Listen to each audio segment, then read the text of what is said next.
El diablo embarazó a una joven. Hola Pepe, esta historia me la contó mi padre hace algún tiempo y la quise compartir contigo. Don Raimundo, el hombre más poderoso de la región, con dinero y tierras, lo que él decía se hacía. Cuando su única hija cumplió los 15 años, decidió que invitaría a todo el mundo. Más que todo, lo hacía para que todos vieran cuál era su poder. Varios de sus empleados fueron a todos los lugares de la región a invitar a personas, sin importar si eran ricos o pobres. Él quería a la mayoría de las personas en la celebración de su hija. En tono de broma, le decía a sus empleados que hasta el diablo debía estar en la fiesta de su hija. Llegó el gran día y la hacienda de Raimundo estaba repleta. Él podía estar más orgulloso por su ostentación de riqueza que su propia hija por su cumpleaños. Gente de todas partes se aglomeró ahí, con comida y licor gratis. ¿Quién podría negarse? Se repartió comida y licor como nunca antes se había visto. Llegado el momento del baile de 15 años, se hizo una rifa para escoger a los 15 chicos que bailarían con la festejada. Ella solo quería que jóvenes conocidos fueran seleccionados, pero su padre dijo que no era justo con los demás invitados. Cualquier menor soltero de 20 años debía entrar al sorteo. Si al diablo se le había invitado, con el diablo se debía bailar, decía en tono de burla. Se hizo el sorteo con más de 100 jóvenes y solo 15 fueron elegidos. 5 de ellos eran conocidos de la joven. Sobre los otros 10, solo sabe Dios quiénes eran. El baile transcurrió entre risas y celebración. Cuando llegó el último chico al baile, la joven se sentía indecisa al ser entregada a ese último bailarín. Notaba algo extraño en él y debía bailar con él más tiempo, ya que debía seguir hasta que terminara el vals. Desde que le tomó sus manos, ella se sintió mareada con el mundo oscuro, como si estuviera en otro lugar, escuchando música a lo lejos. El chico no decía nada, solo silbaba la canción, y ella empezó a sentir miedo, entendiendo que algo no estaba bien. El mareo aumentaba, al punto de que ya no sentía que estuviera bailando con él, aferrándose a él para no caerse. Este baile supuso para ella una eternidad que sintió vivir en otro lugar. Cuando los últimos acordes terminaron, el chico le susurró al oído: «Ya has bailado con el invitado especial de tu padre». La chica se desplomó. Algunos jóvenes cercanos lograron evitar que cayera al suelo. Estaba perdiendo el conocimiento. Mientras caía, vio al joven alejarse de la pista de baile. Notó que en lugar de botas, sus pies eran pezuñas de animal. Quiso gritar, pero no pudo. Perdió el conocimiento, todo se volvió caótico. A pesar de haber varios médicos presentes, la mayoría estaban muy borrachos. El menos ebrio de todos hizo que llevaran a la chica a su habitación y la examinó detenidamente. Como diagnóstico preliminar, mencionó que estaba embarazada. El padre, furioso, echó a todos los invitados. Los más ebrios fueron llevados en carretas y arrojados a la carretera. Raimundo, furioso, exigió saber quién era el padre del bebé y ordenó que se casaran ahí mismo, o de lo contrario, él mismo se encargaría de limpiar el honor de su hija, derramando sangre. La respuesta de su hija lo enfureció aún más. Ella aseguraba que era virgen, que no había estado con ningún hombre. El padre, por un instante, consideró que quizá ella decía la verdad y el médico se había equivocado. Al día siguiente fueron a ver al médico de la familia, quien estaba un tanto irritado por haber sido uno de los que fueron arrojados a la carretera. Sin embargo, examinó a la chica, consciente de que don Raimundo era uno de sus mejores clientes. El resultado seguía siendo el mismo: embarazo. El padre intentó de todas maneras posibles conseguir el nombre del padre del bebé, pero la joven mantenía su versión. Sin más remedio, decidió enviarla al extranjero para que diera a luz y no fuera parte de los chismes de la gente. Un año después, ella regresó con el hijo. Afirmó que el pequeño era hijo de una empleada, pero la gente comenzó a cuestionar y relacionarlo con la joven, ya que la veían constantemente junto al niño. El padre la encerró y la castigó cruelmente, exigiéndole que revelara la identidad del padre. En medio de su dolor y desesperación, ella afirmó que era hijo del diablo, del ser con pezuñas. Su padre, confundido, buscó en vano a algún joven apodado como el diablo, pero no encontró a nadie. La dejó encerrada, asegurándole que no saldría hasta que le dijera la verdad. Una noche Raimundo tuvo un mal sueño. En la pesadilla vio a su hija caminando de la mano con un hombre, y en el otro brazo llevaba a su hijo. A primera vista todo parecía normal, hasta que notó que el hombre llevaba unas botas en forma de pezuña de animal. Alarmado, el padre se despertó sobresaltado y recordó las palabras de su hija sobre la identidad del padre de su hijo.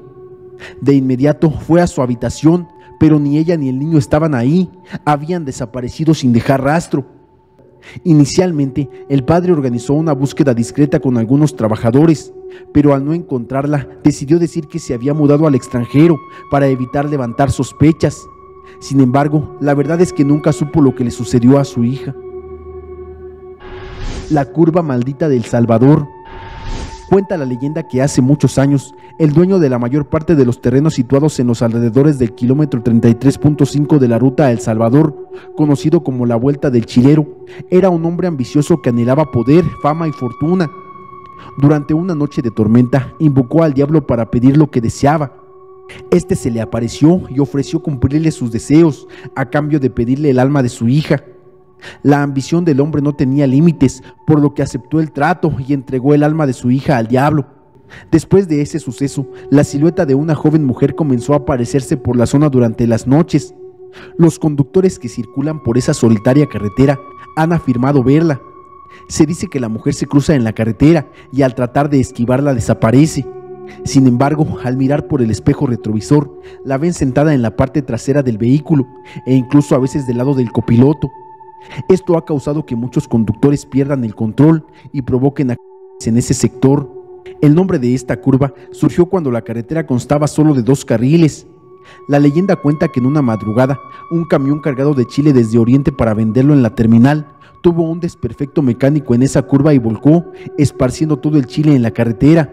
El desenlace de esta historia menciona que el alma de esta joven mujer está en los alrededores de las fincas de la zona.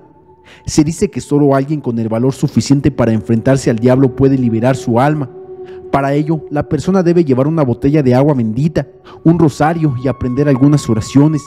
Se dice que el diablo se presenta en forma de una enorme serpiente, por lo que es necesario lanzarle el rosario y echarle agua bendita para liberar el alma de la joven. Si se logra, el alma de la joven se libera y se recupera toda su riqueza, la cual pasará a quien haya tenido el valor de liberarla. En caso de fracasar en el intento, también el alma de la persona que lo intentó quedará prisionera por toda la eternidad. Mi experiencia aterradora con la bruja serpiente de Michoacán. Hola Pepe, espero que estés muy bien. Lo que estoy por contarte es algo así como un secreto familiar, ya que fue muy impactante para todos. Mi madre y mi hermano menor fueron los que más sufrieron con esta situación. Nosotros somos de un pueblito ubicado en Uruapan, Michoacán, pero todo esto inició hace aproximadamente 30 años, cuando nos fuimos a vivir a la capital del estado, en Morelia. Esto por motivos laborales de mi padre. Llegamos a vivir a una zona a las orillas de Morelia, donde aún había mucho campo. Actualmente ya está lleno de casas. Lo extraño comenzó cuando en más de una ocasión mi madre había sorprendido a la vecina espiando a través de la ventana de nuestra casa hacia la habitación donde estábamos nosotros, que en ese entonces éramos muy pequeños. Como en ese entonces yo era la más pequeña, no recuerdo muy bien, pero lo que sí recuerdo es que mis hermanos estaban aterrados con la presencia de aquella extraña mujer. Y cada vez que se asomaban por la ventana, especialmente por las noches, la anciana estaba afuera, mirándonos con una sonrisa maliciosa. Mis hermanos le contaban a mi madre lo sucedido, pero ella no podía hacer nada al respecto, ya que no encontraba pruebas que sugirieran que la anciana estaba loca o que padeciera alguna enfermedad que explicara su comportamiento ilógico. Este hecho aterrorizó a mi madre, pues temía que la anciana pudiera hacernos daño. Un día mi madre intentó hablar con la mujer, solicitándole que dejara de espiar, pero la anciana solo sonreía y le decía: «Tienes unos hijos encantadores». Esa actitud desconcertante hacía que mi madre dudara de la cordura de la anciana. Decidió dejarla en paz y nos aconsejó que no le prestáramos atención a la anciana. Con el tiempo mis hermanos y yo dejamos de temerle y solo pensábamos que estaba loca, pero era inofensiva. A medida que pasaban los años y fuimos creciendo, la anciana ya no nos daba miedo, pero aquí comienza lo más escalofriante. Recuerdo que cuando yo tenía 8 años y mi madre aún era joven, dio a luz a mi hermano más pequeño, que trajo alegría al hogar.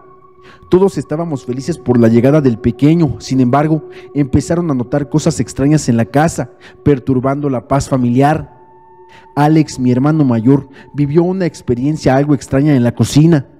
Relató que vio a una serpiente entrar por la puerta principal. Se precipitó a seguirla y la serpiente se deslizó hacia la habitación de mis padres.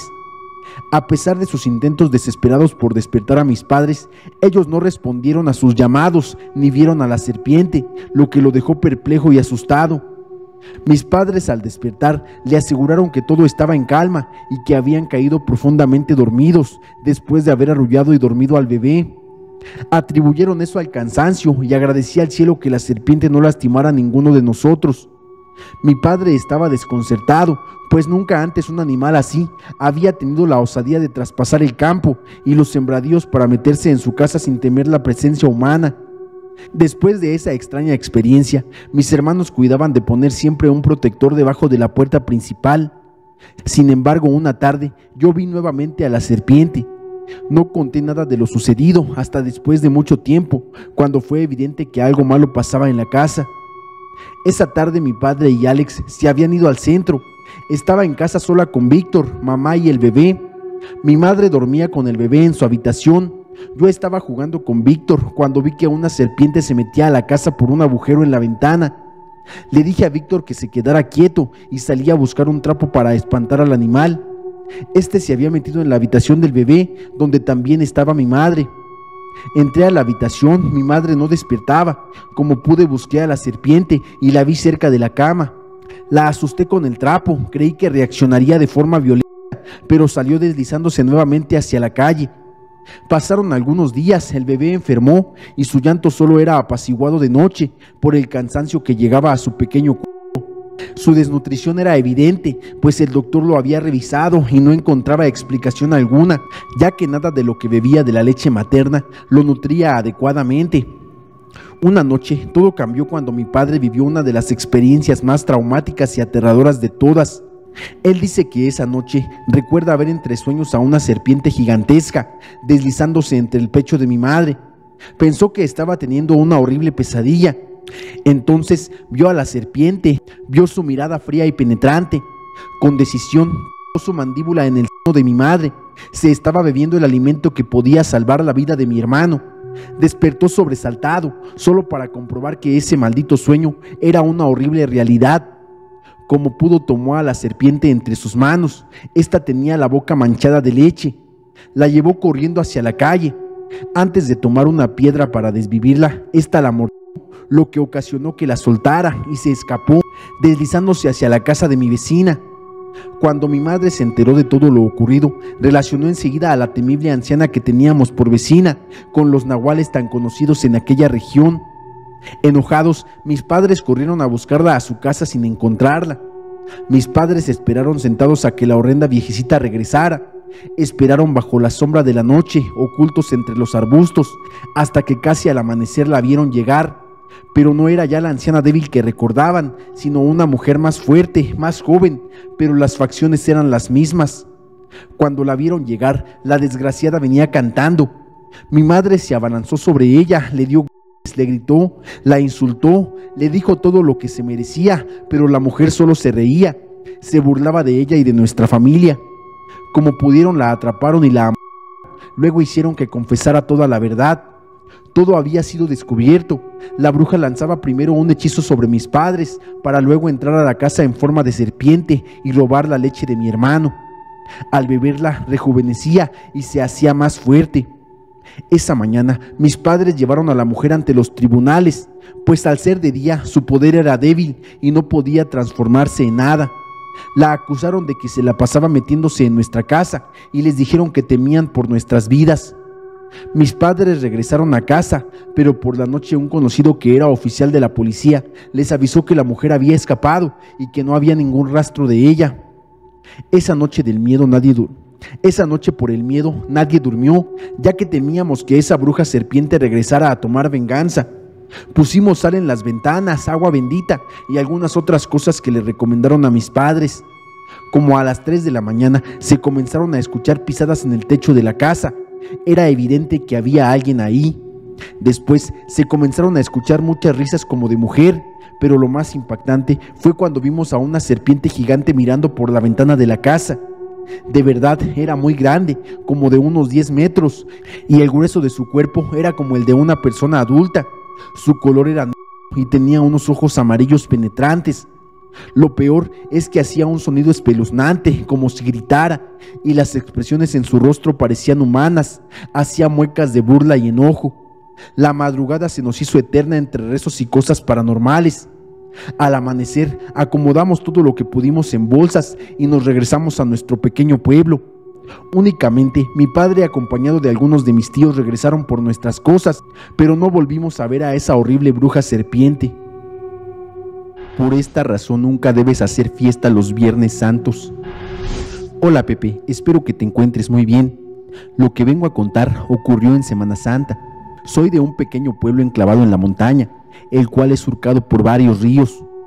Una de las creencias de aquel pueblo es que en Semana Santa no se deben de celebrar fiestas ni jugar juegos de azar, mucho menos el Viernes Santo, ya que en este día se conmemora la muerte de Jesús y se cree que el diablo puede venir al mundo y tratar de llevarnos al infierno.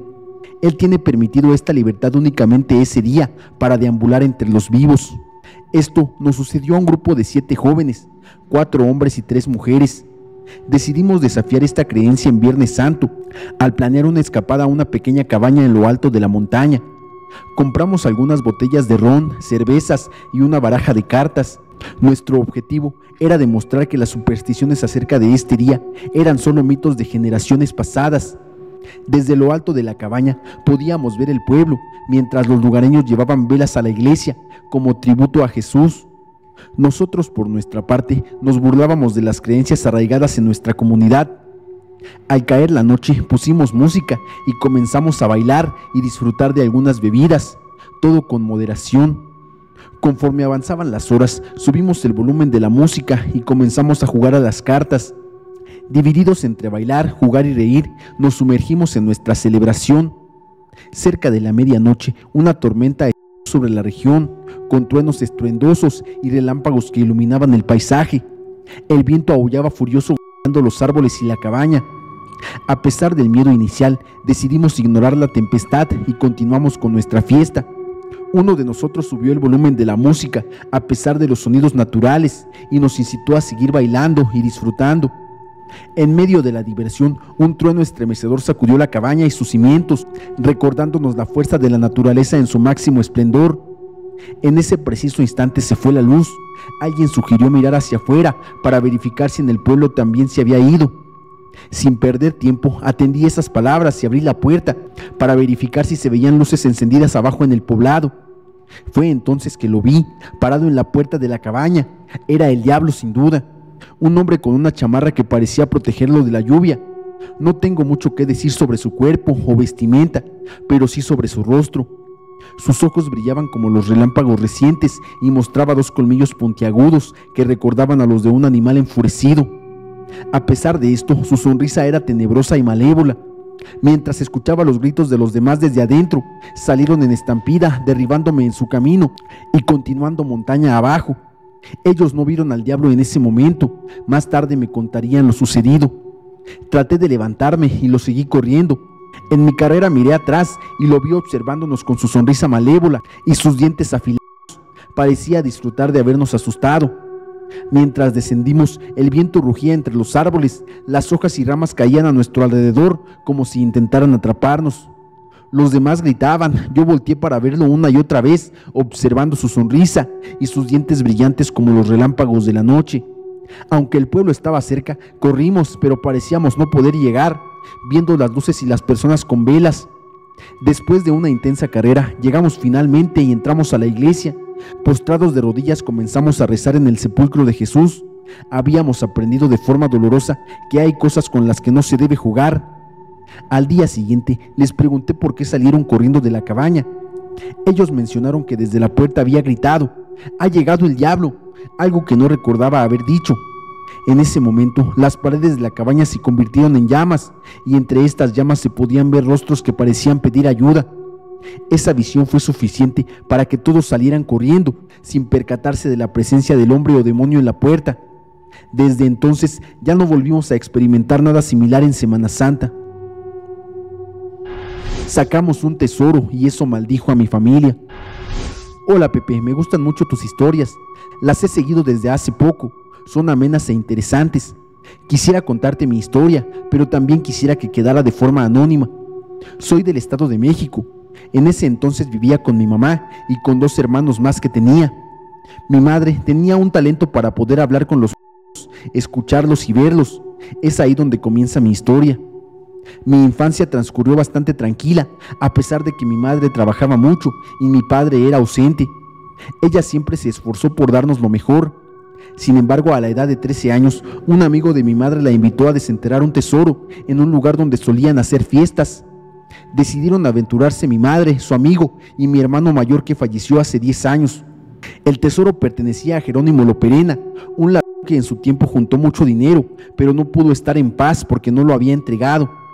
Mientras excavaban donde indicaba Jerónimo, encontraron el tesoro de oro. Al dar el primer golpe a la olla, salieron insectos como alacranes y arañas, lo que asustó mucho a mi hermano. Mi madre lo sacó de ahí y habló con Jerónimo. Jerónimo pidió un alma a cambio del dinero, tras lo cual mi madre se negó, pues dijo que no era quien para decidir sobre las almas. Jerónimo se enojó al no obtener lo que quería. A partir de ese entonces, todas las noches este ser se presentaba en la casa para perturbarnos. Después de un tiempo, mi madre decidió enfrentarlo con la ayuda de un sacerdote, logrando que Jerónimo finalmente se retirara. Esta es solo una parte de la historia, ya que mi madre tiene un don muy especial. Una bruja estaba obsesionada con mi esposo y nos quería separar. Cuando me casé, jamás imaginé todo lo que viviría al lado de mi esposo. Sabía de la maldad y la envidia de algunas personas, pero no hasta este punto. Llevamos 3 años de matrimonio con sus altas y bajas, pero siempre juntos tratando de salir adelante. Él se dedicaba a vender reses y también dedicaba mucho de su tiempo a curar, ya que él había nacido con ese don. Podría estar muy cansado, pero si alguien lo buscaba pidiendo ayuda, él decía: no puedo negarme a servir, porque mi Dios bendito me dio esta misión. Lo vi ayudar a mucha gente, ricos, pobres, creyentes, no creyentes, hombres, mujeres, niños, etcétera, que se encontraban muy mal y terminaban por sentirse mejor de los males que les aquejaban. Aquí comienza esta historia. Resulta que una noche nos fuimos a dormir y yo comencé a tener un sueño muy inquietante. Soñé a mi esposo en la vereda de una colina. Vi que él se caía y era arrastrado por unas manos. Después, esas manos empezaban a tomar forma y veía 3 sombras de mujeres que lo metían en una caja de madera rústica y le echaban tierra encima hasta cubrirlo. Las veía haciendo algo con las manos y oía cómo recitaban algo entre susurros. Desesperada, trataba de llegar hasta él, pero ellas me lo impedían. En ese momento me desperté sobresaltada. Eran las 3 de la mañana. Me acerqué a mi esposo, lo toqué y vi que estaba temblando de frío. Lo desperté y le conté mi horrible sueño. Él me respondió: sentí, mija, cómo me jalaban y me iba hacia un abismo. No sé por qué, pero tengo mucho frío. Volvimos a dormir y le conté mi sueño y él me dijo: ¿quién sabe qué será, mija? Así pasó sin mayor problema, solo un sueño extraño. Pero unos días después, mi esposo comenzó a enfermarse. Siempre que él curaba a otros, se enfermaba él. Al principio pensaba que era por eso, pero los días pasaban y él empeoraba. No comía, no tenía energía. Luego empecé yo a sentir un dolor de cabeza y mucho cansancio. Discutíamos todo el tiempo. Sin fin, el dinero no nos alcanzaba. Así como llegaba se nos iba. Mi bebé también comenzó a enfermarse de la nada. Sus oídos se le reventaban por las noches. Durante el día estaba bien, pero al llegar la noche lloraba sin cesar. Los dolores en sus oídos eran insoportables. Lo llevé al doctor, le hicieron una serie de estudios, me mandaron a muchos hospitales, pero no encontraban el motivo de sus oídos reventados. Mi esposo lo curaba y nada más me decía: no sé qué tiene mi hijo. No encontrábamos mejoría ni en mi hijo ni en nosotros, y buscábamos de todo, tanto en lo terrenal como en lo espiritual, sin ningún resultado. Una noche me sentía muy atormentada por todo lo que estábamos pasando. Enfermos y sin dinero, me senté en mi cama y le dije a Dios: Señor, ayúdame, ya no sé qué hacer. Me quedé dormida y comencé a soñar. En el sueño vi a mi esposo siendo entregado por 3 mujeres. Grité que lo dejaran y al darse cuenta de que las estaba viendo, intentaron huir. Les dije algo que ni yo misma entendí y de repente desperté. Las vi alrededor de nosotros en la misma habitación, saliendo por la ventana y volando en círculo. Nos miraban mientras seguían diciendo algo que sonaba a latín y caí en un sueño profundo. Al despertar ya era de día. Le conté llorando a mi esposo lo sucedido y él también sentía que algo malo nos acechaba, pero no sabía cómo ayudarnos a mí y a nuestro bebé. Mi madre ofreció a llamar a mi hermano para que consultara a su suegra por nosotros, ya que ella también tenía el don de curar. Después de informar a mi hermano, este nos dijo que era urgente viajar a Veracruz y que no debíamos perder el tiempo. A pesar de no tener dinero para el viaje, mi madre nos tranquilizó diciendo que nos iríamos de todas formas. Salimos hacia Veracruz esa misma tarde y en el camino nos sucedieron muchas cosas, pero una de las más impactantes fue cuando vi a 3 pájaros negros al lado del carro, que parecían cuervos, pero medían como 1,5 metros cada uno. Le comenté a mi esposo y de repente la ventana estalló y los vientos cayeron sobre mí. A pesar del susto, gracias a Dios no sufrí ninguna lesión grave. Llegamos a la casa de la suegra de mi hermano y al entrar ella nos dijo: no querían dejarlos llegar, ¿verdad? Pero ya están aquí porque es voluntad de mi padre. Entramos para recibir curación los 3 y sus palabras nos dejaron impactados y sorprendidos. Nos advirtió de una mujer que quería separarnos. Había recurrido a artes oscuras, brujería y hechizos. Esta mujer resultó ser la expareja de mi esposo. Estaba muy enojada porque se había casado conmigo y había jurado que no estaríamos juntos. Su plan era separarnos, quitando a nuestro hijo de en medio. Mi esposo y yo lloramos al imaginar el daño que podría causarle a nuestro hijo. Sin embargo, la suegra de mi hermano nos aseguró que ya estábamos ahí por una razón y que trabajaríamos juntos para superar esta amenaza. Más adelante nos reveló que habían cegado a mi esposo para que no viera lo que estaban haciendo. Permanecimos ahí varios días mientras recibíamos tratamiento y la suegra me aconsejó que nunca subestimara a esas mujeres, que en realidad eran brujas. Gracias a ella y a la protección divina regresamos a casa. Las circunstancias empezaron a mejorar, el dinero regresó y descubrimos que la mujer que intentaba separarnos estuvo gravemente enferma y estuvo a punto de morir. A lo largo de los años, esa mujer siguió siendo una sombra en nuestro matrimonio, pero su vida ha sido difícil y yo no me alegro por ello, ya que lo que se siembra se cosecha tarde o temprano, ya sea bueno o sea malo.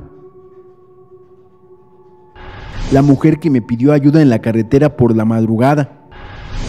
Hola Pepe, te quiero contar algo que me sucedió hace algunos años.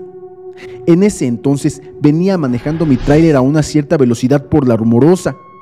El sol apenas se estaba poniendo cuando mi tráiler comenzó a fallar. Gracias a Dios encontré un espacio para estacionar mi unidad, así que bajé del tráiler y encendí las luces para evitar un accidente. El sol se estaba ocultando y la oscuridad se hacía presente, así que llamé por radio para informar de lo ocurrido, diciéndome que en unas horas alguien vendría a ayudarme. Tuve que prepararme para dormir mientras esperaba que eso sucediera. Apenas habían pasado 10 minutos cuando alguien golpeó la ventana de mi tráiler desde el exterior. Abrí los ojos y del otro lado del cristal vi a una mujer de unos 60 años, lo cual me puso la piel de gallina al presentarse sin aviso. Bajé un poco la ventana y le pregunté que qué necesitaba. Ella me dijo que si podía ayudarla con su auto, el cual estaba detrás de mi tráiler y había tenido un desperfecto. Me sentí muy extraño, con temor en mi interior, porque algo me decía que si abría la puerta del tráiler, algo malo sucedería. Le dije amablemente que no podía salir de la unidad y que en unas horas vendrían por mí. Le sugerí que esperase en su auto para cuando llegaran mis colegas y le pudieran ayudar con su vehículo. Sin embargo, ella insistió mucho diciendo: ándale, ayúdame, mira, soy mujer y no sé qué hacer, mis hijos me están esperando. Su acento era peculiar, hablaba español perfectamente, pero su tono era extraño. No era que pareciera ser extranjera, sino que algo no encajaba. Hablaba con mucha corrección, como si cuidara cada palabra que decía. Era muy extraño. Entonces le dije: lo siento señora, pero no puedo salir, espere a mis compañeros. Juro por mis hijos que sentí tanto miedo al verla tan cerca del cristal. Mantuve la ventana semiabierta solo para escucharla.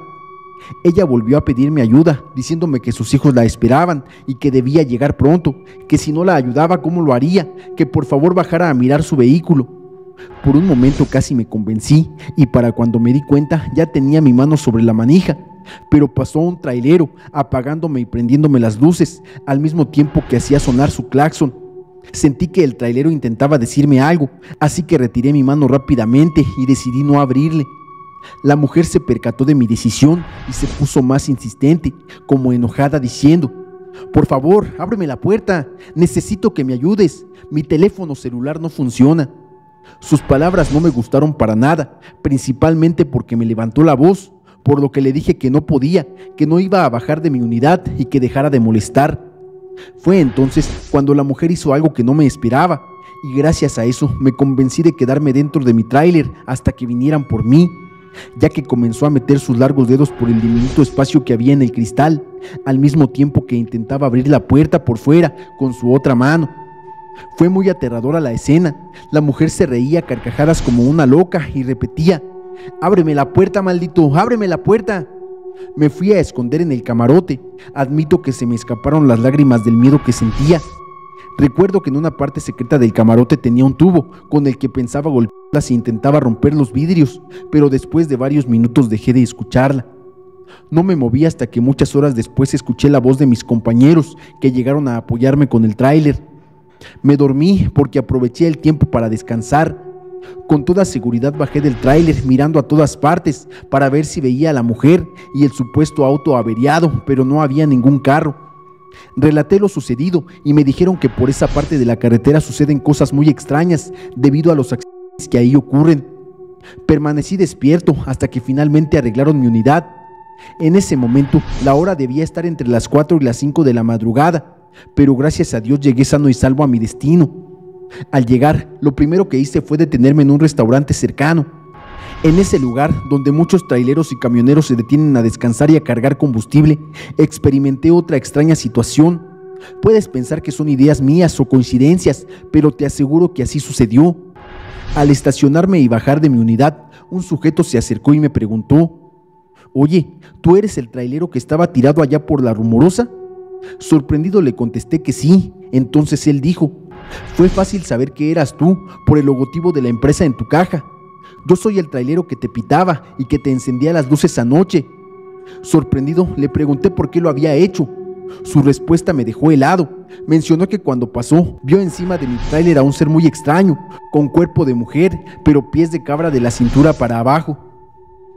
Un demonio se quería llevar a mis hijas gemelas. Hola Pepe, espero que te encuentres muy bien. Quiero contarte algo que me pasó hace 6 años. En ese tiempo, recién me había recuperado del nacimiento de mis niñas, ya que tuve gemelas. Una noche mientras dormía, mis hijas comenzaron a inquietarse. Una lloraba y la otra lloraba enseguida. Como mis padres nos prestaban un cuarto al lado del suyo, mi madre escuchó llorar a una de mis gemelas. Siempre me ayudaba por las noches y esa noche no fue la excepción. El padre de mis hijas tenía que trabajar por la mañana, así que yo me quedé con una y mi madre se llevó a la otra para hacer más llevadero cuidar de ambas. Después de arrullar a una de mis hijas hasta que se durmiera sobre mi pecho, yo estaba a punto de quedarme dormida del cansancio, cuando de repente sentí como si se me durmieran los pies. No podía moverlos, sentía un peso tan fuerte sobre ellos que perdí fuerza. De repente vi una presencia a los pies de mi cama. Un hombre de unos 2 metros de altura, corpulento, vestido completamente de negro, con una chamarra de cuero, un sombrero y pelo ondulado y mojado. Lo más espeluznante fue que tenía una de sus manos sobre los pies del padre de mis hijas y en la otra sostenía una cadena que columpiaba de un lado a otro. Mientras lo miraba, sentía que le hablaba. Le decía que se fuera, que me iba a levantar y prender la luz, pero sentía que él me miraba de reojo y movía la cabeza negativamente. Poco tiempo después, escuché muchos susurros de voces cuando movía la cadena frente a los pies del padre de mis hijas. Mi hija lo sintió y comenzó a moverse. Él la vio sobre mí, giró su cabeza y lentamente se acercó hacia donde yo estaba acostada. Desesperada al verlo acercarse a mi hija, el miedo me invadió y grité pidiendo ayuda. Mi madre, que estaba al otro lado arrullando a mi otra hija, no se dio cuenta, pero al escuchar mi grito mi padre se despertó, entró en mi habitación, encendió la luz, pero se apagó inmediatamente y luego regresó. Dicen que al entrar sintieron como si algo los empujara y al regresar la luz yo estaba en estado de shock sin poder hablar ni llorar. Mi padre salió a buscar afuera al oír a los perros aullar y ladrar fuertemente, como si hubieran visto algo. No es la primera vez que lo veo, ya van como 4 veces. No sé si es el diablo o un espíritu maligno, pero tengo mucho miedo. Sé que parece sacado de una película, pero les juro que es real. ¿Qué creen que sea y qué me recomiendan hacer para que deje de aparecerse por las noches? Mi padre le hizo un amarre a mi madre y yo lo deshice. Hola Pepe, espero que te encuentres muy bien. Ojalá que puedas contar mi historia. Casi no me gusta contársela a nadie por el miedo al que dirán, pero te juro que es verdad y me pasó cuando era niña. Cuando tenía 9 años, mis padres se separaron, después de tantos pleitos de los cuales mi hermana mayor y yo éramos testigos. Pero cuando mi hermana mayor tenía 6 años y yo 2 o 3, recuerdo que estábamos llorando, sentadas en un tronco de mango en el patio, mientras veíamos cómo mis padres discutían. Al día siguiente, mi mamá dejó a mi papá con la idea de no regresar, pero él la convenció y volvimos. Además, extrañábamos a mi abuelita con la que también vivíamos. Fue en 3 ocasiones y en la última, cuando yo tenía 9 años, mamá lo abandonó definitivamente. A los 15 días mi padre vino por nosotras. Vivíamos con mi abuelita materna, que no era muy cariñosa, y mi padre nos preguntó si nos quedábamos con mi madre o nos íbamos con él. Todas decidimos irnos con él, excepto mi hermana mayor. Somos 4 mujeres y nos fuimos 3 con él, junto con mis hermanitas de 4 y 2 añitos, al rancho donde vivía mi abuelita paterna, a quien adorábamos. Muchos se preguntarán el por qué nos fuimos con él y por qué no nos quedamos con mi madre. La respuesta es que a pesar de todo, mi padre era muy responsable, amoroso, nunca nos faltó la comida y siempre estaba al pendiente de nosotras. Yo fui como una segunda madre para mi hermana pequeña, a la que más cuidé. Una vez en casa, recuerdo que mi padre tenía una copa coctelera en una repisa y nunca quitaba la copa de ese lugar. Un día me llamó la atención, la bajé y descubrí que contenía alcohol y una foto de mi madre. Sin saberlo, vacié su contenido y la llené de agua, poniendo la foto de nuevo. No le dije a nadie lo que hice. Días después, vi que mi papá tiraba el agua y quitaba la foto. Claro que se dio cuenta de que fui yo, pero no dijo nada. Solíamos rezar antes de dormir y pedíamos porque mi madre regresara con nosotros. Dios nos concedió ese deseo y ella volvió y la vida siguió normal. Mis padres ya no discutían tanto. Pasaron los años y todas nos casamos. Mis padres a la fecha siguen juntos. Sin embargo, hace poco mi madre me visitó y surgió el tema de las brujas. Durante la conversación le conté lo que encontré en esa copa y ella me dijo que en esos días que se separaron, ella se sentía mareada y con deseos de beber. Ahora les pregunto, ¿creen que mi padre quiso hacer algo con esa copa? Dios bajó del cielo y curó a mi hermano en la Ciudad de México. Hola Pepe, te voy a contar lo que le pasó a mi hermano.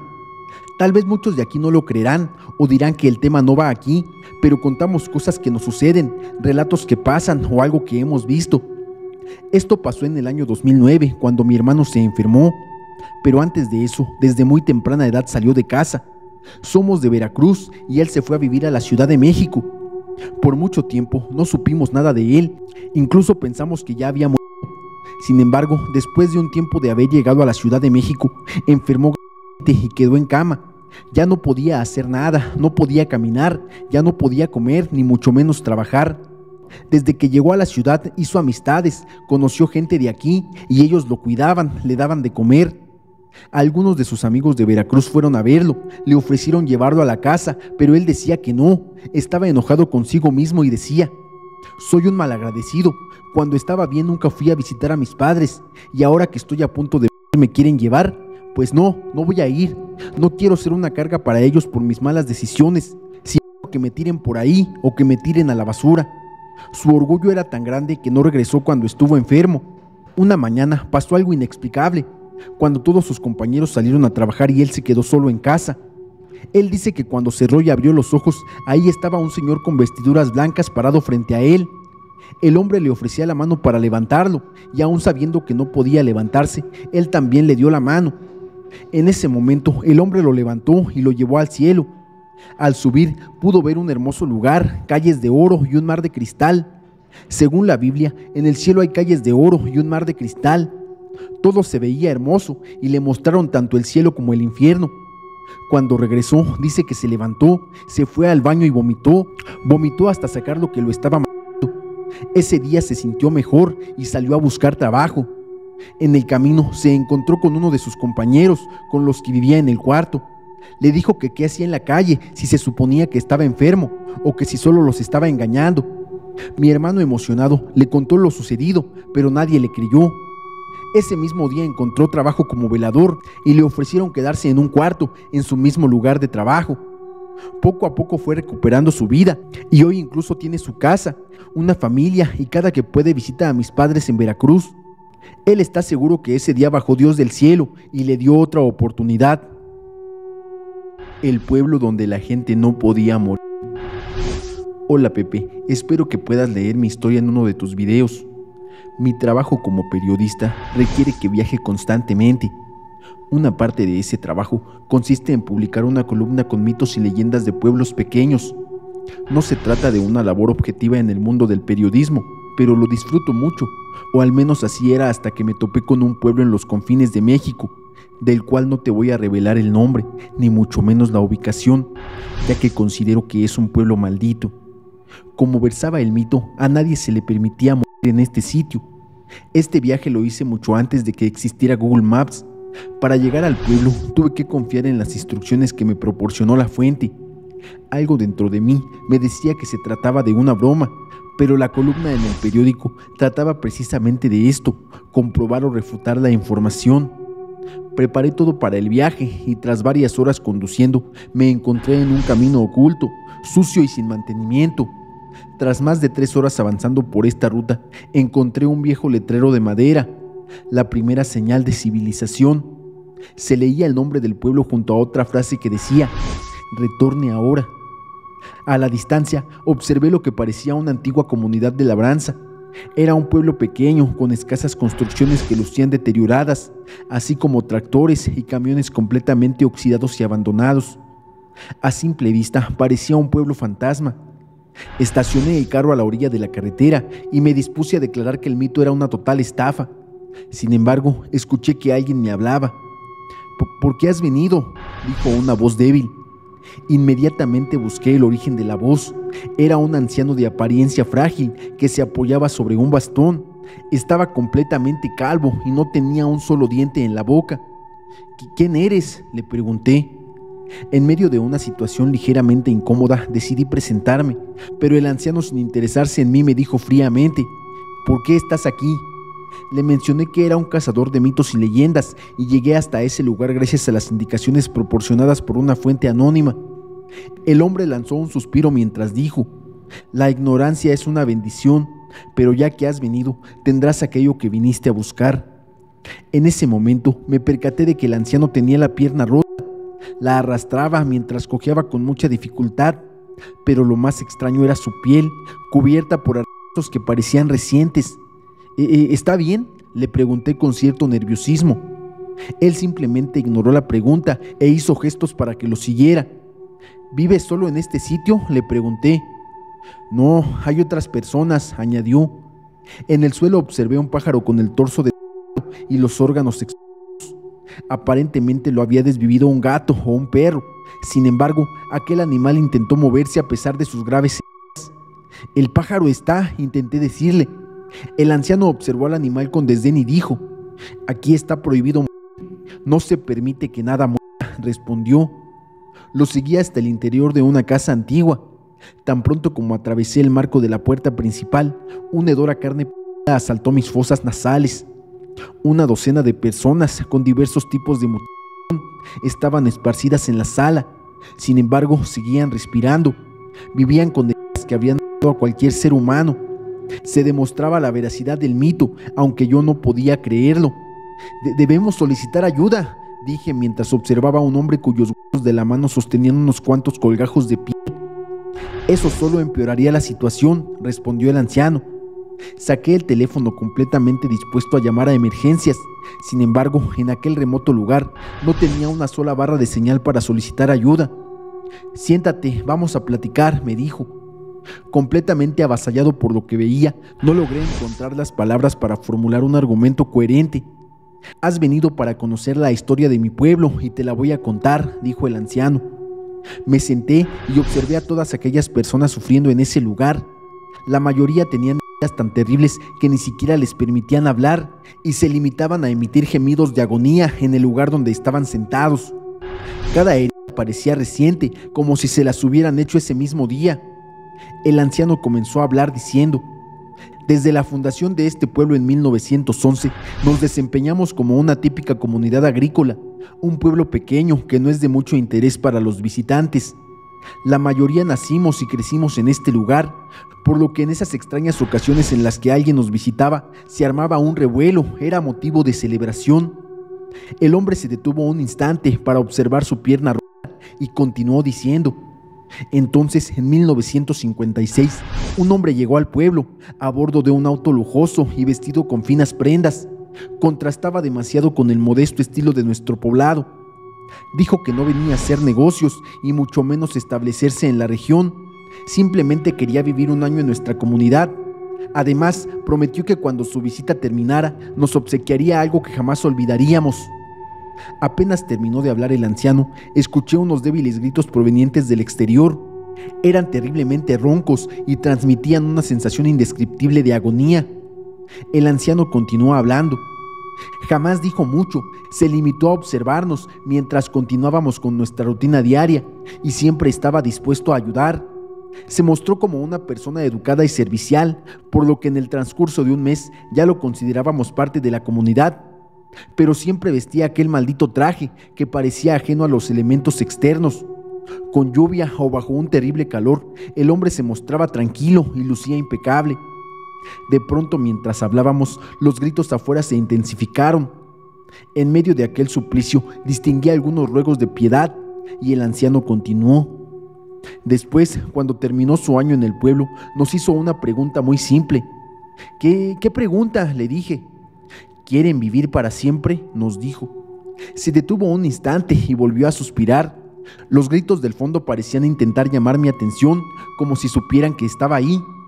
El anciano siguió hablando, como si ignorara los gritos, o quizá ya estaba acostumbrado.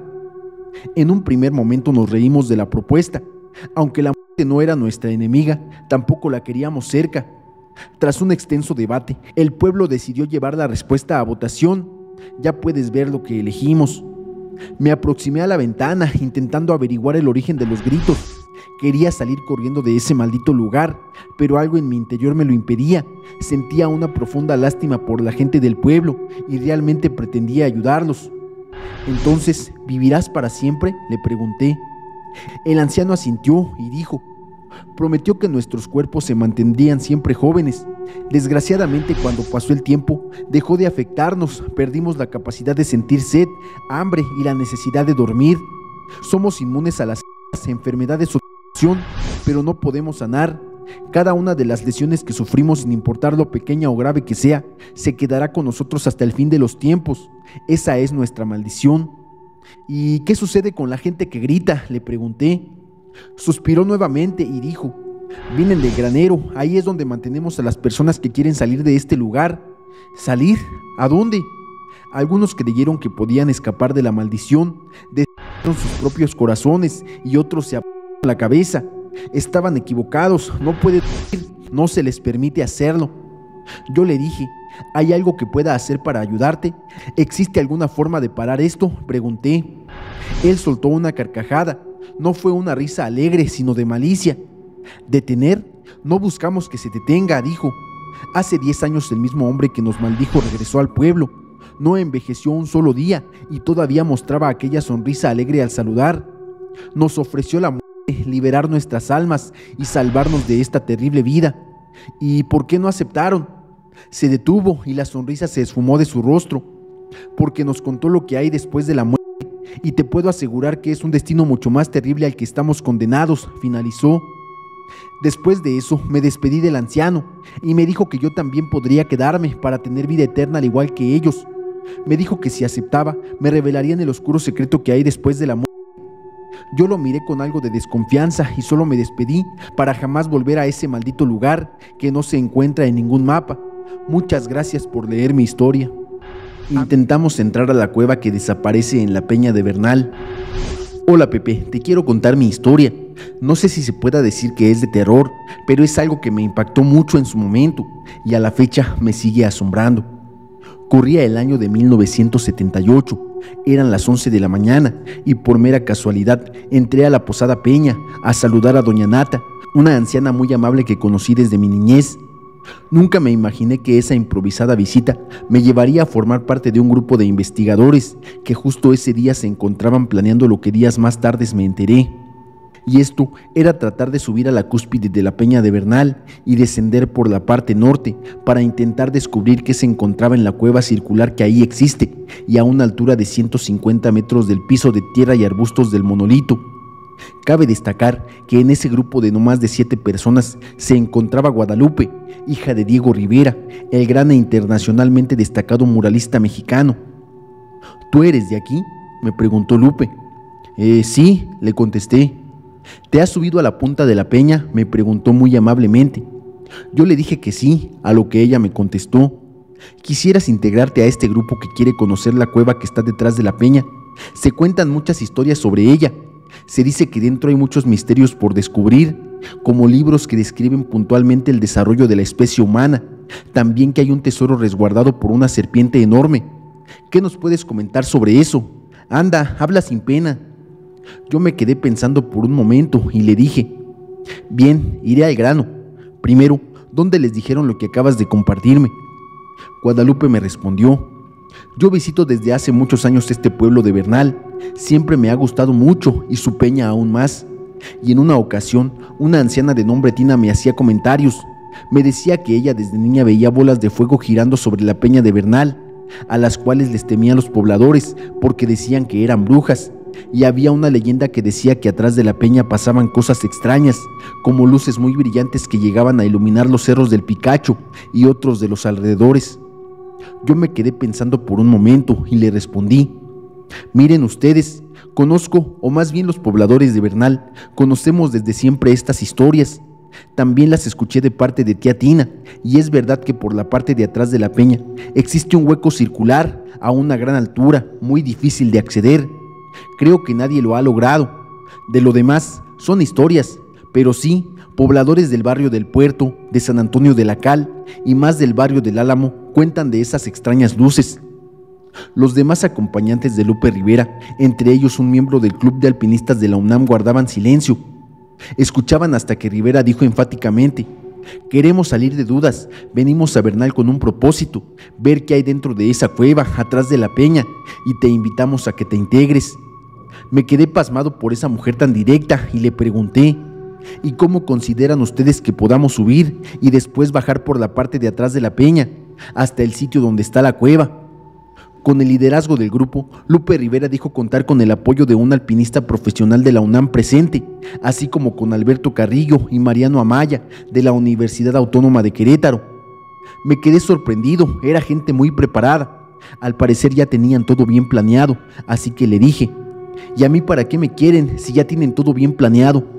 A ti que ya te has subido y conoces la peña de Bernal, te toca subir y hacer el descuelgue apoyado por nuestro amigo Zambrano, que como ya lo conocías, es un experto en todas las rutas de alpinismo en la peña de Bernal. Él traerá todo el equipo necesario. ¿Te animas?, dijo Lupe Rivera. Me quedé pensando y le pedí tiempo para comprometerme a ser parte de esa investigación, basada en historias, leyendas y comentarios de las personas. Después de pensarlo por unos minutos, irresponsablemente dije que sí, y no lo comenté de inmediato con mi familia, por el gran riesgo que supondría el descenso, y solo Dios sabría lo que habría dentro de esa cueva. Pasaron unos 10 días y como relojes, el grupo se reunió muy temprano en una mañana fría del mes de enero, nuevamente en la posada de la Peña de Bernal. Alberto y Mariano iban equipados con una cámara para grabar el descenso hasta la cueva y unos walkie-talkies, que seguro muchos ya ni se acordarán o ni los conocieron, ya que en esos años no existían los celulares. Zambrano checó todo el equipo de alpinismo y a iniciar la aventura. Yo no estaba acostumbrado a cargar sogas ni nada de lo que usan los alpinistas, pero ni modo, ¿para qué dije que sí? Y a darle. La subida para los de Bernal es peligrosa, pero relativamente fácil, porque hay grapas, varillas incrustadas en la roca, y en menos de 1 hora y media, Zambrano y yo ya estábamos en la cima. Por la parte de atrás de la peña donde se ubica la cueva, podíamos ver al grupo auxiliados con unos pequeños prismáticos. Ellos seguían todos nuestros movimientos y empezamos el descenso. Poco a poquito, y guiándome al pie de la letra de las recomendaciones de Zambrano, fui adelante, bajando los desfiladeros y guiados también por los comentarios de los que seguían el descenso, hasta que por fin recibimos la noticia de que habíamos llegado a la cueva, que estaba a unos 5 metros en línea horizontal. Zambrano me pidió que aventara las piernas sobre la roca y me balanceara para llegar al hueco, y así lo hice. pero cuando todos consideraron que por fin lo habíamos logrado y sería cosa de segundos para introducirme a la cueva, esta desapareció inexplicablemente ante mis ojos. Solo quedó el muro o parte de la roca de la peña de Bernal y también de los que estaban grabando todo. ¿Qué fue lo que pasó? No lo sé, ni tampoco ninguno del grupo. El asunto aún sigue sin respuesta hasta este 2024. Al pasar los años, cuando presté mis servicios en el proyecto hidroeléctrico Zimapán, tuve la oportunidad durante 5 años de recorrer la zona en helicóptero de la CFE, y en una ocasión le pedí al piloto que fuéramos a dar una vuelta a la peña de Bernal para localizar y ver de cerca la cueva, sin correr riesgos con la aeronave. Y ahí sigue, a plena vista, nada ha cambiado. A veces me pregunto, ¿alguna vez alguien podrá descubrir su interior y qué encontrará? Muchos dicen que es un portal dimensional donde se accede a otra dimensión y solo se abre en determinada fecha y hora. Por ese motivo ya no encontramos la cueva, pues ya se había cerrado el portal. Mucha gente conoce como encantos a esos portales y ahí adentro el tiempo se detiene. No existen los segundos, minutos, horas, días. Todo es una eternidad constante. Se dice que dentro hay frutas y objetos de oro puro. Es como un enorme mercado lleno de oro. Debes agarrar lo que puedas y salir al instante antes de que se cierre el portal. De lo contrario, quedas atrapado dentro. Por eso se llaman encantos, porque quedas como encantado de tanta maravilla que hay ahí, y unos segundos dentro equivalen a horas aquí en nuestra dimensión, y unos minutos equivalen a años. Una noche, 7 horas más o menos, equivale a 49 años terrestres. Si alguien pasa una noche ahí dentro, para esa persona solo son 7 horas, pero si logra salir antes de que salga el sol, esa persona sale igual que como entró, con su misma edad. Pero aquí en nuestra dimensión ya han pasado 49 años y todo ha cambiado. Su familia, muchos ya fallecieron, y los que eran niños ahora son adultos o ancianos. Unos nahuales se nos aparecieron durante el eclipse en Puebla. Hola Pepe, espero que te encuentres muy bien. Esto que estoy por contarte sucedió hace algunos años en Puebla. Espero que puedas leer mi historia. Todo comenzó la tarde de un sábado. Mi hermano, unos amigas y yo nos dirigimos al municipio de Sautla, en Puebla. Este municipio está en la Sierra Norte. Nos dirigimos a una cabaña ubicado en lo alto de uno de los cerros que está a las orillas. Nuestra intención era observar un eclipse lunar en plena naturaleza, ya que creíamos que era el mejor lugar para disfrutarlo. Íbamos en un auto, pero había un punto del camino donde el auto ya no podía seguir subiendo, así que desde ahí teníamos que caminar. Era un trayecto de casi 2 kilómetros a pie. Comenzamos el recorrido entre risas y bromas a través de un camino lleno de naturaleza. Instantes después nos encontramos con un camino de terracería cubierto de piedra y tierra, lo que lo hacía un poco resbaladizo. Seguimos en esa dirección durante algunos minutos hasta llegar a una vereda apenas visible que nos condujo finalmente a nuestro destino. Oscurecía rápidamente, así que encendimos nuestras lámparas de mano mientras continuábamos caminando. Unos minutos más adelante, entre los potreros del lugar, llegamos a la base del cerro e iluminamos los alrededores para ubicar el camino que nos llevaría hacia la cabaña. Al iluminar unas rocas, por un instante vimos el brillo de unos ojos rojos. Se veían muy grandes y algo escalofriantes. De esto solo nos percatamos una chica que iba con nosotros y yo. La sorpresa fue tal que ella dejó caer la lámpara mientras gritaba. Rápidamente le ayudé a levantar su lámpara y le pregunté si estaba bien, pero cuando nuevamente intentamos encontrar esos ojos ya no vimos nada, lo cual nos pareció muy extraño. Explicamos lo sucedido al grupo, pero nadie más los vio. Pensaron que era una broma para asustarlos y finalmente todos aceptamos que probablemente fue el ganado del lugar, lo que nos causó la sorpresa. Continuamos ascendiendo por la cuesta, un camino muy inclinado y difícil. Subíamos lenta, pero constantemente. Casi en la parte más alta, escuchamos un fuerte ruido entre la maleza, como si un animal grande se arrastrara. Todos nos detuvimos y buscamos con nuestras lámparas en diferentes direcciones, pero nunca vimos nada, solo escuchamos el ruido alejándose entre la maleza iluminada por la luna. Nos tranquilizamos pensando que era algún animal del ganado local y seguimos adelante hasta llegar a la cima. A pesar de la oscuridad, la vista era espectacular. La luna era enorme y de color rojizo, iluminaba todo el paisaje, incluyendo las luces del poblado a lo lejos al lado derecho. Sin embargo, notamos que desde arriba no veíamos el ganado que esperábamos encontrar en el campo por el que habíamos ascendido. Recordamos el brillo de ojos que habíamos visto en el lugar y sentimos un escalofrío muy extraño. Al continuar caminando, la vegetación terminó y llegamos a una plantación de milpas a media altura. Cruzamos rápidamente y en pocos minutos llegamos a la cabaña.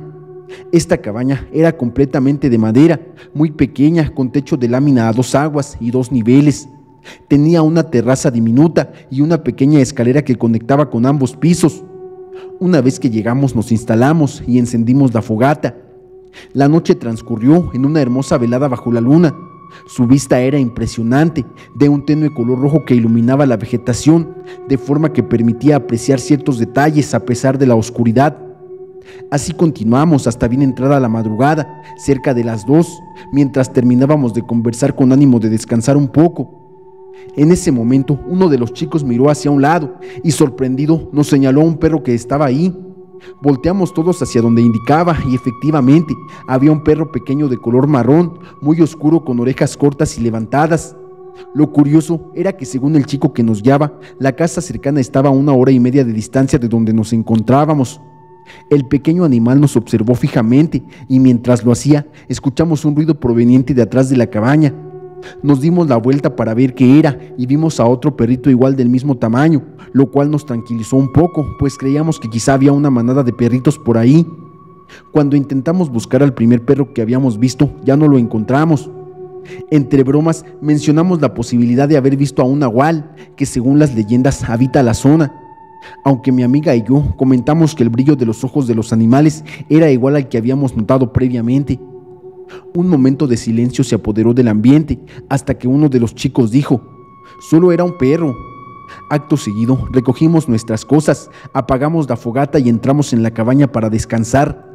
No había pasado mucho tiempo desde que nos recostamos, cuando uno de los chicos nos despertó a todos, visiblemente alterado. Aseguraba que unos niños estaban afuera y corrían alrededor de la cabaña. Obviamente, supusimos que era una broma para asustarnos, así que le dijo a una de las chicas que se durmiera. Aún así, él seguía muy asustado, pero no terminaba de decir esa frase cuando afuera de la cabaña se escucharon las risas que él decía. Todos nos miramos primero con nerviosismo, pero al escuchar que esos niños parecían moverse alrededor de la casa, nuestra primera reacción fue asomarnos entre los espacios de madera de la cabaña. Sin embargo, no se distinguía nada, solo se veía moverse de vez en cuando la oscura vegetación, pero sin distinguir qué causaba ese movimiento. El nervio se apoderó de nosotros y decidimos asomarnos en una de las ventanas que daba a la parte posterior de la cabaña, convencidos de que podríamos saber quién hacía la broma, pero aún así parecía que no lográbamos distinguir nada. Las chicas se estaban asustando y nosotros tratábamos de calmarlas sin éxito. Escuchamos un ruido entre la lámina y la madera de la casa, como si alguien caminara sobre estas. Tomamos unos palos y salimos con las lámparas.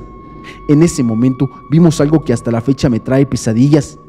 Arriba de la cabaña estaban los mismos perros que habíamos visto, pero estos tenían la cara plana, con rasgos de niños humanos. Nos miraban mientras se burlaban. La impresión fue tanta que entramos corriendo nuevamente a la cabaña. De pronto empezaron a mover la puerta como queriendo entrar a la fuerza. Las risas de los niños eran mucho más intensas y los ruidos en la maleza eran mucho más fuertes todavía. Durante un buen rato estuvieron corriendo alrededor y golpeando la madera de la cabaña mientras gritaban y se burlaban. Nosotros estábamos muy asustados, las chicas lloraban inconsolables y nosotros no sabíamos qué hacer. Al poco tiempo, después de un rato, el silencio se hizo total. Después de unos minutos, las risas se escucharon por última vez. Eran las 4 de la mañana. Nos juntamos todos en un rincón de la cabaña y así esperamos el amanecer. Durante todo este tiempo reinó el silencio hasta que los primeros rayos del sol salieron y eso nos tranquilizó mucho. Ya por la mañana tomamos unos palos que había dentro de la cabaña y decidimos salir a ver qué había sucedido, pero lo único que encontramos fueron unas piedras regadas por los alrededores de la cabaña, pero nada más. En ese momento decidimos tomar nuestras cosas e irnos lo más rápido posible de ese lugar. A escasos metros de estar caminando, volvimos a ver la cabaña y grande fue nuestra sorpresa al ver que los mismos perros que habíamos visto por la noche se encontraban en el mismo lugar, viéndonos fijamente. Sentí un escalofrío recorrer mi cuerpo. Apresuramos el paso y nos alejamos de ese lugar. Hasta ahora, cuando nos reunimos de vez en cuando, recordamos dicha experiencia, pero acordamos jamás regresar. Soy un sicario y la muerte me cuida. La muerte tiene muchas facetas y es tan impredecible. Puede llegar en cualquier instante y de cualquier forma, ya sea en un accidente, muerte repentina de un paro, suicidio, en una riña e incluso en los propios sueños, simplemente ingresando en ellos y ya no despertamos. Estas solo son algunas de sus facetas. Sería imposible nombrar todas las formas en las que se manifiesta. En mi experiencia, me he enfrentado a ella cientos de veces y no puedo negar que he sentido miedo, porque todos lo experimentamos en algún momento, por más valientes que seamos. Sin embargo, en el minuto previo al deceso, pasan mil cosas. Basta solo un segundo para que nuestra mente reviva muchos momentos de nuestra vida, mientras la bala cansa nuestro cuerpo y pone fin a nuestros días. En mi caso, esta situación es común debido a mi profesión. Soy un hombre fuera de la ley. La vida de un sicario no es sencilla. Siempre estamos expuestos al peligro entre ráfagas de balas, ya sea protegiendo al jefe o cumpliendo con un encargo. No obstante, la mayor amenaza se presenta al enfrentarnos con otra célula, cuando los contrarios intentan apoderarse de territorios prohibidos. En esos momentos es cuando se pone a prueba nuestra valentía y determinación. Por eso afirmo que he desafiado a la muerte incontables veces. No lo digo solo con la boca, mi cuerpo es testigo de ello a través de las cicatrices de las balas recibidas, marcas que forjan a todos hasta que llega la bala con nuestro nombre, momento en el que nadie puede salvarnos de la parca. A lo largo de mi vida como sicario, me he encontrado cara a cara con la muerte en múltiples ocasiones, y lo digo literalmente, la he visto. Parece que no ha querido llevarme todavía, incluso me ha salvado de morir en 2 ocasiones. Su presencia me hace cuestionar si aparece para llevarse a aquellos a quienes le he entregado, o si viene a propósito para ayudarme. En nuestro trabajo no solemos creer en lo paranormal. Para muchos de nosotros esas cosas no existen. Sin embargo, dadas las circunstancias y los 2 encuentros que he tenido con ella, comienzo a creer en la existencia del inframundo, reconociendo que también cargo con mis propios demonios. Me transformo en uno de ellos cuando me encuentro en medio de ráfagas de plomo. Me convierto en un maldito. Para no extenderme mucho, compartiré mis experiencias para que entiendan por qué les digo que la dama de me cuida como a su propio hijo. En el mundo del tráfico pareciera fácil desde afuera, pero no lo es. Aquí se vive siempre en peligro, enfrentando tanto a la ley como a los adversarios, razón por la cual caminamos de la mano con la muerte. Cierta ocasión nos llegó una alerta de que otra célula estaba preparando un allanamiento en nuestro territorio. Nuestra empresa, por así decirlo, tiene ojos en todas partes. Son quienes nos avisan, y esta vez parecía que se avecinaba algo grande, una guerra territorial por una plaza que pertenecía a nuestra célula, y no podíamos permitirlo. Teníamos información precisa, conocíamos bien el terreno y nos ubicábamos en puntos estratégicos. Íbamos bien equipados con armas de alto calibre. Éramos 10 hombres de máxima confianza del jefe. No le temíamos ni al diablo. Sin embargo, a pesar de todo esto, aquel día la noche se sentía diferente. No hacía frío, pero en un momento dado sentí un escalofrío recorriendo mi piel, como presentimiento de que algo sobrenatural rondaba entre nosotros. No sé qué fue, pero algo me hizo voltear a ver a mis compañeros, y vi que donde estaba Juan, Pedro y Renato, una figura escalofriante se posó a su lado. Sus rasgos eran de la muerte. Unas gotas de sudor surcaron mi frente. Quise alertarles, pero en un instante se movió hacia mí con un estremecedor grito. Aparentemente solo yo la escuché y vi aquella terrible aparición. Mis compañeros no parecían haberla visto aún.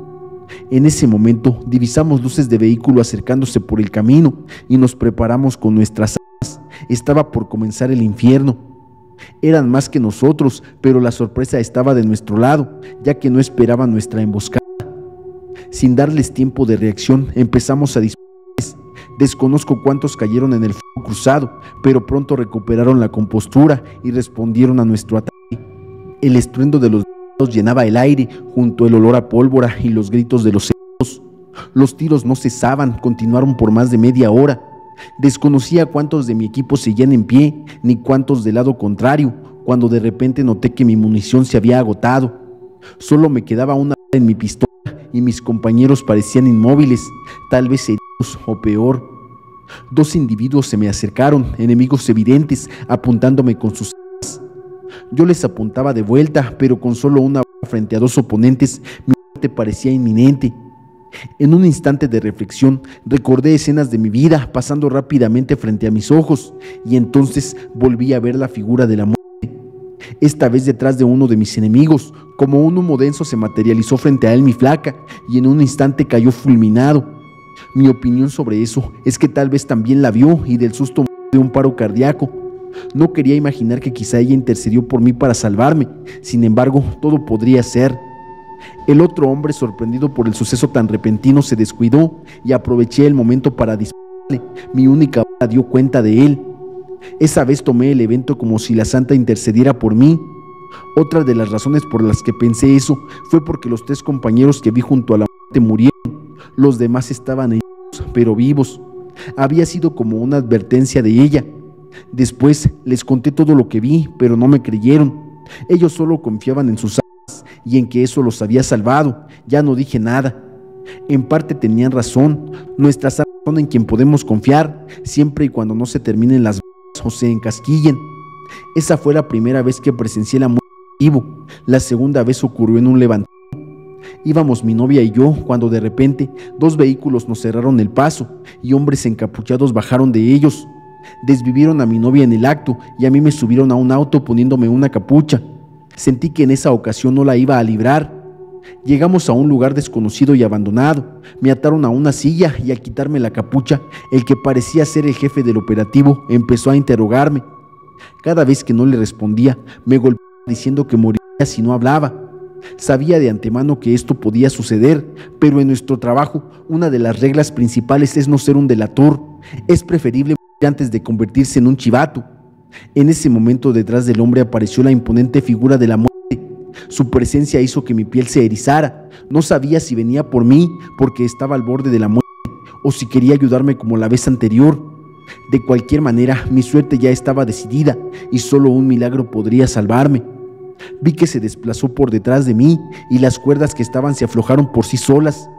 No podía creerlo, ella las había soltado para que pudiera liberarme. Mis captores no la veían, ni siquiera notaron que yo ya estaba libre. Fingí estar mal debido a los golpes al borde del desmayo, esperando un descuido de ellos para arrebatarles una y acabar con todos. Eran 6. En ese momento, uno se acercó con una y la puso en mi cabeza, diciendo que tenía que desvivirme porque les había causado muchas bajas. Era el momento que esperaba. Con un movimiento rápido le arrebaté su arma y empecé a disparar. Los había tomado por sorpresa. Nunca esperaban que pudiera liberarme. Jamás creerían que la misma muerte lo había hecho. Acabé con todos, vengando así también la muerte de mi novia. Antes de salir del lugar, sentí un helado frío en mi cuerpo que me hizo voltear. Miré a la señora de las llaves del más allá, sentada en la silla donde yo estaba atado. No me dio miedo, al contrario, sentí veneración por ella. Me había salvado la vida 2 veces. En sí, no sé cuántas veces fueron, pero esas veces fue cuando la vi cara a cara. Desde entonces, cada vez que salgo a una misión, siento que anda a mi lado. Un frío inexplicable me hace sentir su presencia. Siempre me cuida como una madre lo hace con su hijo, pero estoy consciente de que no soy eterno y algún día voy a estar eternamente con ella. Así es la vida de alguien que trabaja para la muerte. Una bruja se enamoró de mí y vi cómo se quitó las piernas en Toluca. Hola Pepe, mi nombre es Luis, tengo 45 años, vivo en Querétaro con mis hijos y mi esposa. Lo que narro a continuación sucedió cuando tenía alrededor de 34 o 35 años, hace unos 10 años más o menos. En ese entonces trabajaba en una empresa contratista de CFE y Pemex, dedicada a varios proyectos energéticos, desde la instalación de medidores de luz, pasando por la colocación de postes y tendido de cableado, hasta la construcción de plantas termoeléctricas y algunas perforaciones petroleras. Estudié ingeniería mecánica y he tenido la oportunidad de trabajar en ese campo toda mi vida, hasta la fecha. Nací en la Ciudad de México, pero tuve que mudarme a diferentes lugares del país cuando comencé a trabajar en esto, principalmente zonas remotas y de difícil acceso, donde la electricidad aún no llegaba. Junto con mi equipo, debíamos realizar todas las instalaciones necesarias para llevar electricidad a esos lugares. En muchas ocasiones nos quedábamos en pequeños pueblos. Cuando teníamos suerte, la gente era muy hospitalaria y nos ofrecían sus casas para hospedarnos sin costo adicional, lo cual era muy gratificante.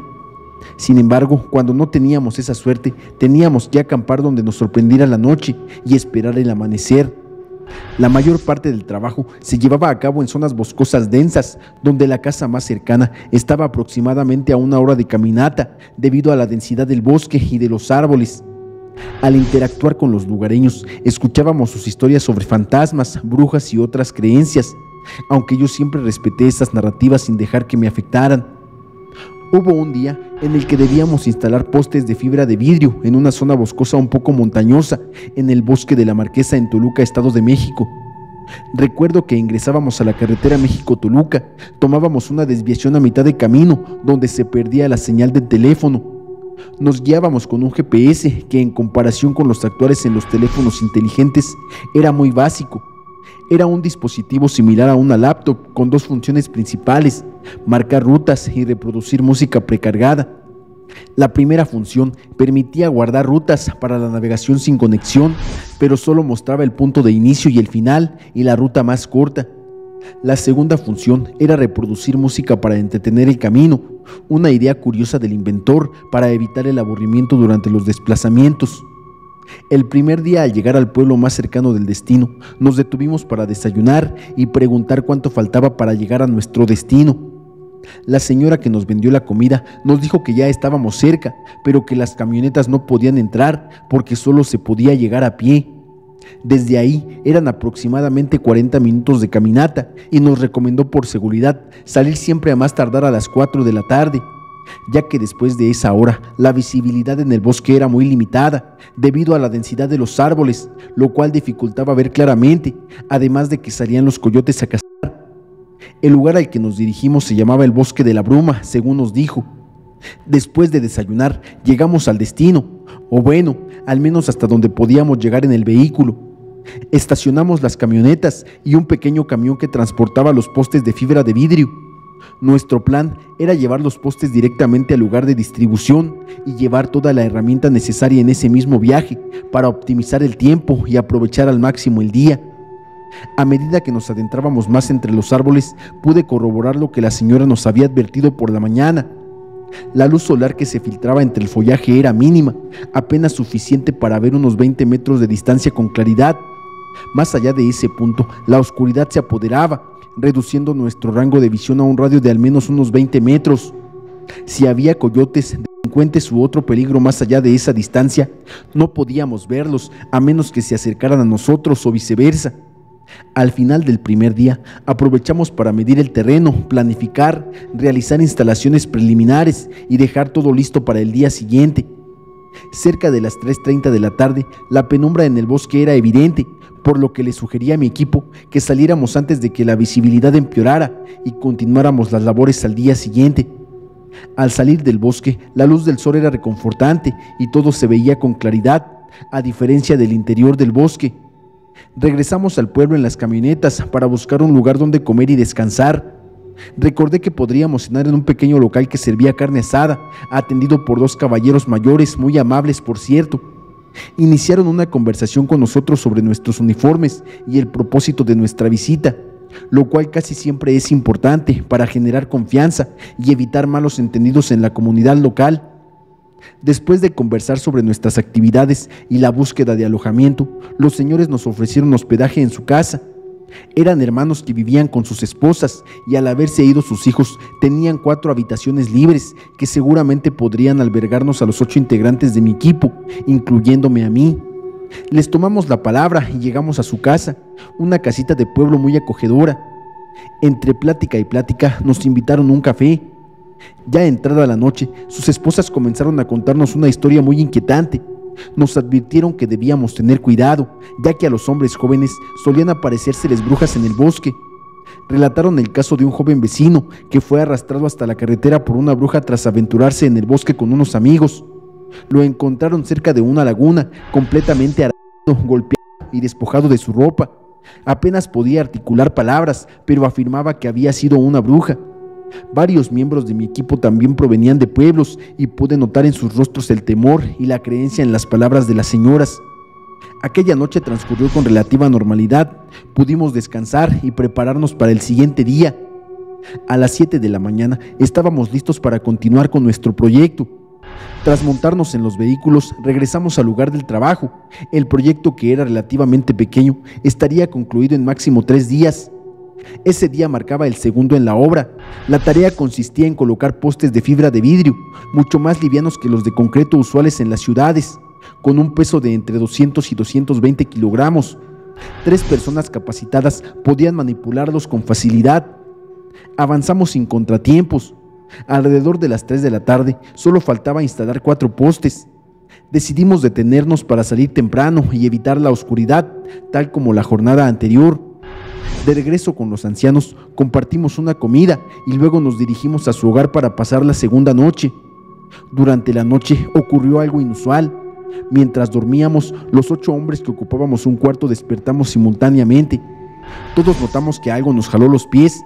Aunque algunos sintieron miedo, mantuvieron la calma para no alarmar a los ancianos. Concluimos que quizá había sido sugestión nuestra o algún otro fenómeno.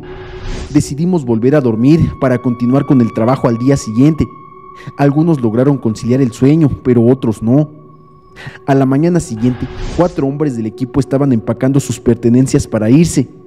Temblorosos, explicaron que habían sentido un miedo intenso, no habían podido conciliar el sueño y sufrieron pesadillas relacionadas con el bosque. Decidieron marcharse, incluso sin cobrar, debido a su temor. No los pude detener, tomaron su camioneta y se fueron. Quedamos 4 para terminar el trabajo.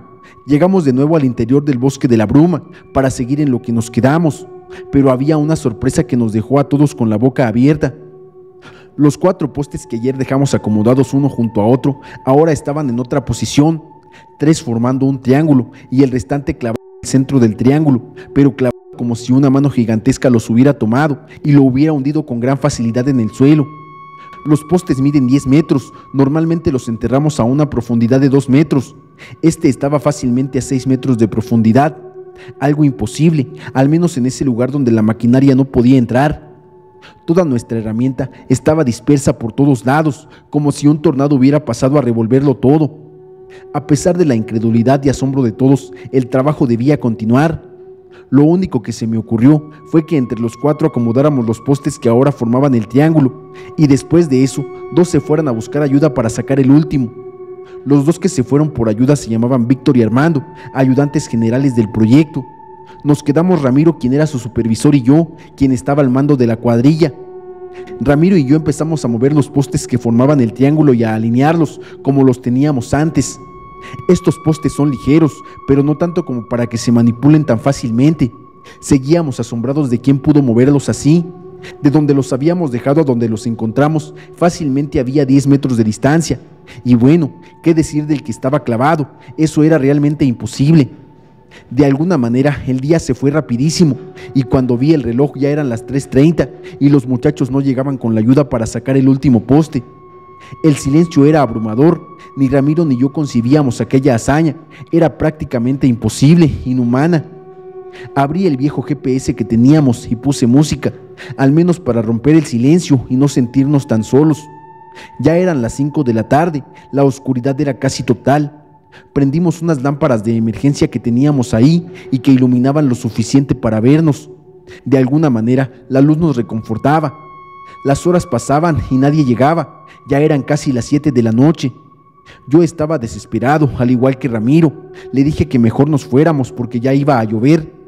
Mientras nos alistábamos para irnos, la música del GPS comenzó a distorsionarse.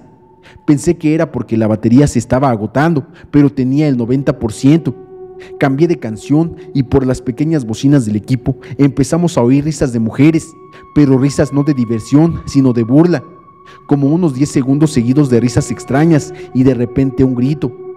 En ese momento el equipo se apagó, seguido de un grito desgarrador. Nos llenamos de miedo Ramiro y yo. Cerré el equipo rápidamente y lo metí en la mochila. Las luces de emergencia empezaron a parpadear. Una se apagó, pero otra quedó prendida, apuntando hacia la oscuridad del bosque. Comenzamos a oír el crujir del piso, como si alguien caminara.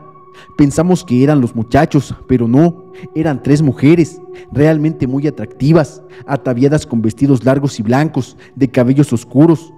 Se detuvieron a unos 5 metros de nosotros. «Hola», nos dijo la que estaba en medio de las otras 2. «¿Creen en las brujas?».